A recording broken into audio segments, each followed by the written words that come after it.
Sunday ఏం తిందాం, Monday ఏం తిందాం, ట్యూస్డే ఏం బ్రేక్ఫాస్ట్ చేయాలని ఆలోచిస్తున్నారా?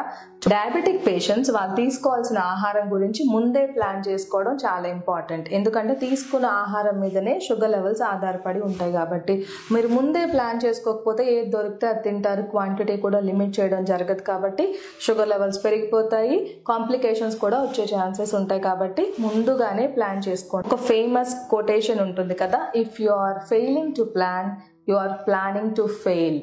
దీన్ని బట్టి డయాబెటిక్ పేషెంట్స్ వాళ్ళు ఎటువంటి బ్రేక్ఫాస్ట్ తీసుకోవాలి, 7 days ఇన్ ఏ వీక్ అంటే వారంలో 7 రోజులు తీసుకోవాల్సిన 7 రకాల హెల్దీ డయాబెటిక్ ఫ్రెండ్లీ బ్రేక్ఫాస్ట్ గురించి మనం ఈ వీడియోలో డిస్కస్ చేద్దాం.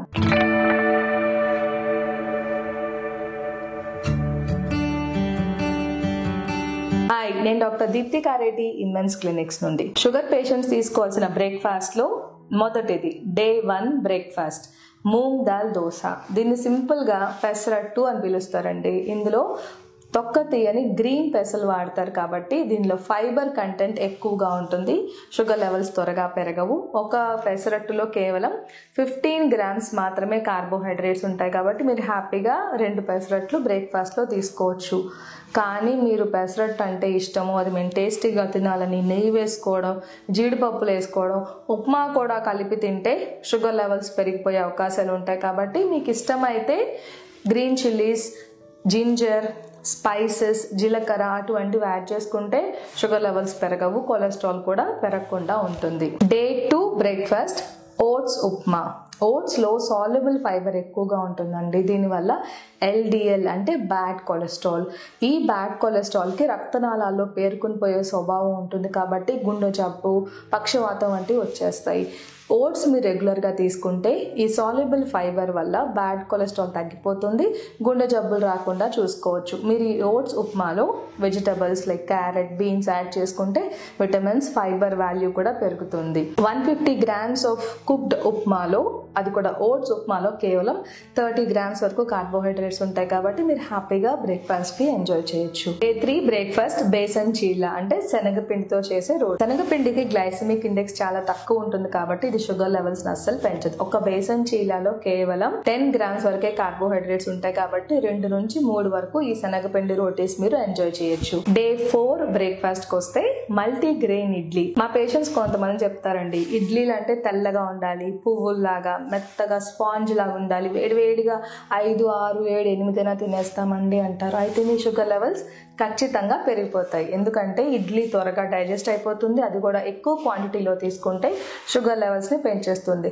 మీరు గమనించే ఉంటారు కదా, ఇడ్లీ బ్రేక్ఫాస్ట్ తిన్నప్పుడు మనకి త్వరగా ఆకలేస్తుంది, ఎందుకంటే ఇది త్వరగా డైజెస్ట్ అయిపోతుంది కాబట్టి. ఈసారి మీరు మల్టీ గ్రెయిన్ ఇడ్లీ ట్రై చేయండి. మల్టీ గ్రెయిన్ ఇడ్లీలో మినపప్పు, కందిపప్పు, శనగపప్పు, పెసరపప్పు, మెంతులు కూడా వేసుకుని ఇడ్లీలు చేసుకుంటే ఒక మల్టీ గ్రెయిన్ ఇడ్లీలో కేవలం 5 grams వరకు మాత్రమే కార్బోహైడ్రేట్స్ ఉంటాయి కాబట్టి మీరు హ్యాపీగా 4 కానీ 5 కానీ ఇడ్లీలు ఎంజాయ్ చేయొచ్చు.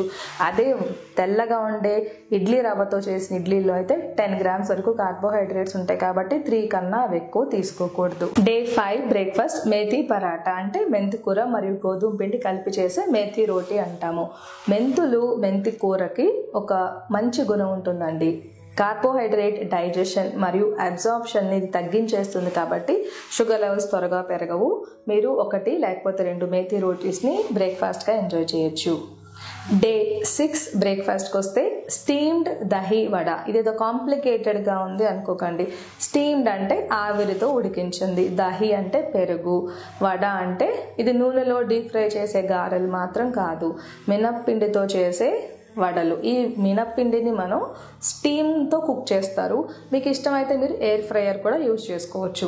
ఇలా ఉడికించిన వడలని పెరుగులో వేసుకుని తింటే దీన్ని స్టీమ్డ్ దహీ వడ అంటారు. పెరుగులో కాల్షియం కంటెంట్ ఎక్కువగా ఉంటుంది, గుడ్ బ్యాక్టీరియా వల్ల గట్ హెల్త్ కూడా ఇంప్రూవ్ అవుతుంది కాబట్టి డయాబెటిక్ పేషెంట్స్కి ఇది చాలా మంచి బ్రేక్ఫాస్ట్ అండి. డే 7 లాస్ట్ డే బ్రేక్ఫాస్ట్కి వస్తే అది మిల్లెట్ దోశ. అంటే 1 గ్లాస్ మున్నపప్పుకి ఇంకొక గ్లాస్ మిల్లెట్స్, మీరు రాగులు, జొన్నలు, కొర్రలు ఏదైనా తీసుకోండి, 2 కలిపి గ్రైండ్ చేసి ఆ బ్యాటర్ని రాత్రంతా ఫర్మెంటేషన్ అంటే పిండి పులిస్తే అందులో గుడ్ బ్యాక్టీరియా పెరుగుతాయి. దీనివల్ల పేగుల ఆరోగ్యానికి చాలా మంచిది, ఇన్ఫ్లమేషన్ తగ్గి ఇన్సులిన్ రెసిస్టెన్స్ తగ్గుతుంది, క్యాన్సర్స్ వంటి జబ్బులు రాకుండా ఉంటాయి, ఆకలి కూడా ఎక్కువగా వేయకుండా ఉంటుంది, స్వీట్ క్రేవింగ్స్ని కూడా మనం నివారించుకోవచ్చు. ఒక మిల్లెట్ దోశలో కేవలం 10 grams వరకే కార్బోహైడ్రేట్స్ ఉంటాయి కాబట్టి మీరు ఈజీగా 2 కానీ 3 కానీ ఈ మిల్లెట్ దోశలు బ్రేక్ఫాస్ట్లో తీసుకోవచ్చు. షుగర్ లెవెల్స్ కూడా పెరగకుండా ఉంటాయి. ఇప్పుడు మీకు అర్థమైంది కదా డయాబెటిక్ పేషెంట్స్ వారంలో 7 రోజులు తీసుకోవాల్సిన బ్రేక్ఫాస్ట్. ఇప్పుడు మీకు ఒక ఇంపార్టెంట్ పాయింట్ చెప్తాను.